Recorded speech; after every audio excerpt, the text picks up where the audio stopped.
చెప్పరు. ఆ ఓకే. అవకాశమే మీకు. రైట్. శ్రీనివాస్ చాలా ధీమా వ్యక్తం చేస్తున్నారు. రైట్. దిలీప్ గారు చూడాలి మరి ఎలాంటి ట్రెండ్స్ వస్తాయన్నది.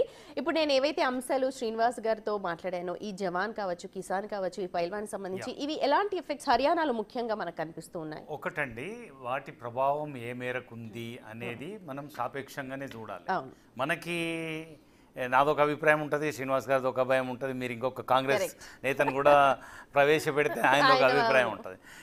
మళ్ళీ ఫలితాల తర్వాత మనం ఇంటర్ప్రిటేట్ చేసేటప్పుడు ఎంతవరకు ప్రజలు దేన్ని స్వీకరించారు అనేది మనకు తేటతెల్లమైంది. దేని ఎఫెక్ట్ ఏంటి ఎట్లా అయితే అన్నది? ఇట్లాగే టీవీ చర్చలో మాట్లాడుతూ ఒక సీనియర్ జర్నలిస్టు రైమింగ్ తోటి ఏమన్నాడంటే, కిసాన్, నౌజవాన్, పైల్వాన్ ఈ ముగ్గురు కూడా బీజేపీకి వ్యతిరేకంగా పనిచేస్తున్నారు హర్యానాలో, ఈసారి బీజేపీ గట్టెక్కడం కష్టం అన్నాడు.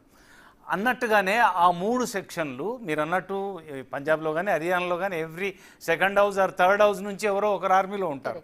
అట్లాంటిది పాక్తోటి అంత సరిహద్దు ఉండి అంత ఉద్రేకాలు ఉన్న చోట ఇప్పుడు మీరు ఉద్యోగుల పెన్షన్ స్కీమ్ చూస్తున్నారు కదా, old pension scheme, new pension scheme, దాని మధ్యనే అంత అంతరం ఉన్నప్పుడు ఆర్మీలో ఉండాలి, జీవితాన్ని అక్కడ ఎక్స్ప్లోర్ చేయాలి అనుకున్న వాళ్ళకి అగ్నిపత్ నచ్చకపోతే వ్యతిరేకించవచ్చు. ఒకవైపు నిరుద్యోగ సమస్య ఉంటే ఉన్న ఒక మిలిటరీలో కూడా ఇట్లాంటి పరిస్థితి అయితే ఎట్లా షార్ట్ టర్మ్ కోర్స్ లాగా అని అనుకుంటే వాళ్ళు రియాక్ట్ అయితే ఇప్పుడు ఫలితాల్లో తెలుస్తుంది. అట్లాంటిదే అగ్రికల్చర్ కూడా అక్కడ, ఎందుకంటే వ్యవసాయం ప్రధానమైంది అక్కడ. సార్ చెప్పినట్టు సర్టెన్ కమ్యూనిటీస్ ఉన్నాయి. కమ్యూనిటీ వైపు కూడా వెళ్ళిందంటే 2014లో కానీ 19లో కానీ కమ్యూనిటీ వైపు వెళ్ళాల్సిన సోషల్ ఈక్వేషన్స్, సోషల్ ఇంజనీరింగ్ వైపు వెళ్ళాల్సిన అవసరం బీజేపీకి రాలేదు. అప్పుడు నేషనలిజం కానివ్వండి, మోదీ ఫ్యాక్టర్ కానివ్వండి బలంగా ఉండి వాళ్ళకి పనికొచ్చినాయి. ఈసారి అవి రెండు కాళ్ళు కూడా పనికొస్తలేవు. మీరు గమనించినట్టయితే ఒక పెద్ద హోర్డింగ్, ఒక పెద్ద పోస్టర్లో కూడా మోదీ బొమ్మ లేదు హర్యానాలో. నేను తిరిగాను. అంటే మోదీ అండ్ రాహుల్ అని ప్రీవియస్ 2-3 ఎలక్షన్స్లలో ఎంత ప్రచారం చేసినారో హర్యానాలో వాళ్ళు తీసుకునే లేదు. లోకల్ ఇష్యూస్ మీదనే వెళ్ళినారు. లోకల్ వాళ్ళు కూడా కాస్ట్ ఈక్వేషన్ కోసం ప్రయత్నం చేసినారు. నాన్ జాట్ ఓబీసీస్ అంతా మా వెనకాలనే ఉన్నారు, ఓబీసీలను పట్టుకున్నారు. Yadav community, Brahmin community. Last minute లో మన సీఎం క్యాండిడేట్ ని కూడా మార్చాల్సి, సీఎం క్యాండిడేట్ ని సరిగ్గా 2024 పార్లమెంట్ ఎలక్షన్స్ ముందట మార్చినారు. మళ్ళీ ఇప్పుడు మనోహర్ లాల్ ఖట్టర్ కూడా 2 పర్యాయాలు అయినాక అంత బాగా నెగిటివ్ వస్తేనే వాళ్ళు సీఎం మారిస్తే వాళ్ళకి త్రిపుర లాంటి చోట్ల ప్రయోజనాలు జరిగినాయి, కొన్ని చోట్ల నష్టం జరిగింది. ఇప్పుడు కర్ణాటక లాంటి చోట పోయింది సీఎం మార్చడం వల్ల. ఇట్లా మనకు ఒకే ఫార్ములా వర్కౌట్ అవుతుందని చెప్పడానికి లేదు. కానీ ఈ రెజ్లర్స్ విషయంలో కూడా వాళ్ళు అంత సుదీర్ఘ పోరాటం చేసిన తర్వాత, ఇప్పుడు రైతుల ఇష్యూ లాగానే రైతుల ఇష్యూలో కూడా సంవత్సరం పాటు మేము కదిలేదు లేదు అని అన్నవాళ్ళు వెనక్కి తీసుకున్నానికి శ్రీనివాస్ గారు ఒక నిర్వచనం చెప్పినారు. ఏమనంటే, మేము కన్విన్స్ చేయలేకపోయాం కనుక వెనక్కి తీసుకున్నామని, అపాలజీ చెప్పి వెనక్కి తీసుకున్నారు.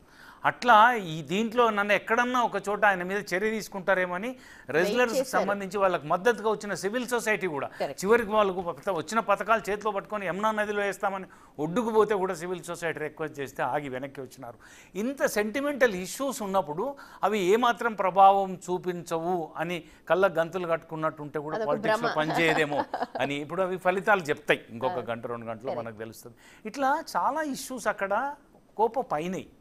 అవి అట్లా అయ్యి ఈ చివరికి ఈ పరిస్థితి వచ్చిందేమో, ముఖాముఖిలో కూడా ఆ వ్యత్యాసం వచ్చిందేమో అని నాకు అనిపిస్తుంది. బడ్జెట్ గురించి తను చెప్పినాడు.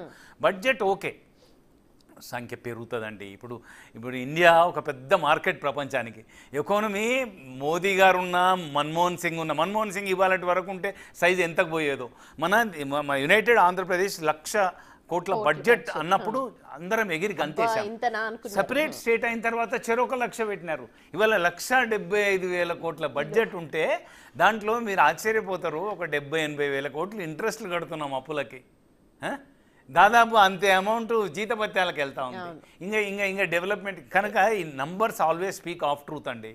ఈ నంబర్స్ని పట్టుకొని ఏదో అయిపోయింది అని అనుకుంటారు. కానీ తను అన్నట్టుగా ఫ్యాక్ట్స్ తను ఒక మంచి మాట అన్నారు. కశ్మీర్లో ప్రజలు ఇంకా సమయం పడుతుంది కావచ్చు అవగాహన చేసుకోవడానికి. ఇవాళ జమ్మూ కాశ్మీర్లో ఈ కేంద్ర ప్రభుత్వము ఏ local developmental programs matching grants ఇచ్చి చేసింది. దేశంలో నంబర్ 1గా వచ్చేటంత మనీ ఫండ్స్ అక్కడ రిలీజ్ చేసినారు, డెవలప్మెంట్ చేసినారు. కానీ అది ప్రజలు డైజెస్ట్ చేసుకొని as this all for us అని అనుకునేటప్పటికి ఇంకా సమయం పట్టవచ్చు. అయిపోతుంది, అవును. కానీ ఇవాళ ఏం ప్రివేల్ అవుతుంది, ఇవాళ వాళ్ళ మనోభావాలు ఎట్లా ఉన్నాయి, ఏ అంశాన్ని ఎంత సీరియస్గా తీసుకుంటున్నారు, స్టేట్ వుడ్ పోయి స్టేట్ని నిలువున చీల్చి లడఖ్ని సపరేట్ చేసి ఒక కేంద్రపాలిత ప్రాంతం చేసి మళ్ళీ నిన్నగాక మొన్న ఎన్నికల ముంగిట్లో ఏది లెఫ్టినెంట్ గవర్నర్కి విశేష అధికారాలు ఇవ్వడాన్ని వాళ్ళు ఎట్లా స్వీకరిస్తున్నారని కూడా చూడాలా వద్దా మనం. దీస్ ఆల్ ఫ్యాక్టర్స్ అని నేను అనుకుంటాను. రైట్ దిలీప్ గారు, మా అసోసియేట్ ఇన్పుట్ ఎడిటర్ గణేష్ ఉన్నారు. ఓవరాల్ హర్యానా అలాగే జమ్మూ కాశ్మీర్ ఎలక్షన్ రిజల్ట్స్ కి సంబంధించి right Ganesh, ballot boxes open అయ్యాయి.